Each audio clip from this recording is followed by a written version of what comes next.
पर FIA के official secret act की अदालत के केसेस हमारे पास आ नहीं सकते हैं, इस पे उनको असिस्ट किया जाए। बहरहाल इस हवाले से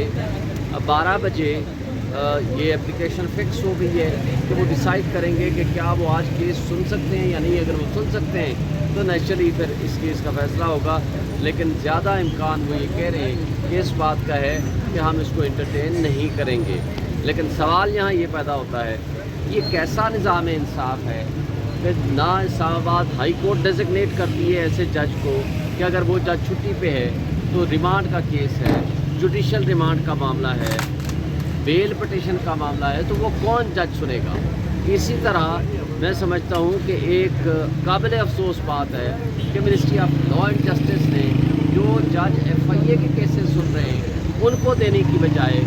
एक ATC की कोर्ट को वो पावर्स डेजिग्नेट कर दी कि ऑफिशियल सीक्रेट एक्ट के मुकदमात ये सुनेंगे। तो मैं समझता हूँ कि इसमें ना सिर्फ इबहम जानबूझ के क्रिएट किया गया है, अब हमें ये भी नहीं। और पिछले सैटरडे को हमने 2 से 2.5 घंटे मुस्तकिल उनको रिक्वेस्ट की कि आप ये पोस्ट अरेस्ट बेल का केस है, इसमें किसी भी इंसान की लाइफ एंड लिबर्टी का क्वेश्चन है। अल्लाह ताला ने किसी इंसान को आज़ाद पैदा किया है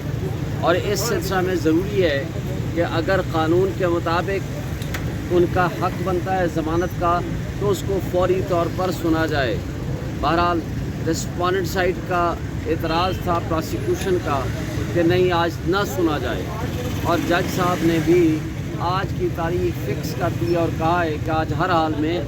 केस सुनेंगे और उसका फ़ैसला करेंगे। लेकिन काबिल अफसोस बात है कि आज जज साहब न सिर्फ आज छुट्टी पे हैं बल्कि पूरे 1 हफ्ते की छुट्टी पे हैं, और हमने ड्यूटी जज एडमिनिस्ट्रेटिव जज के तौर पर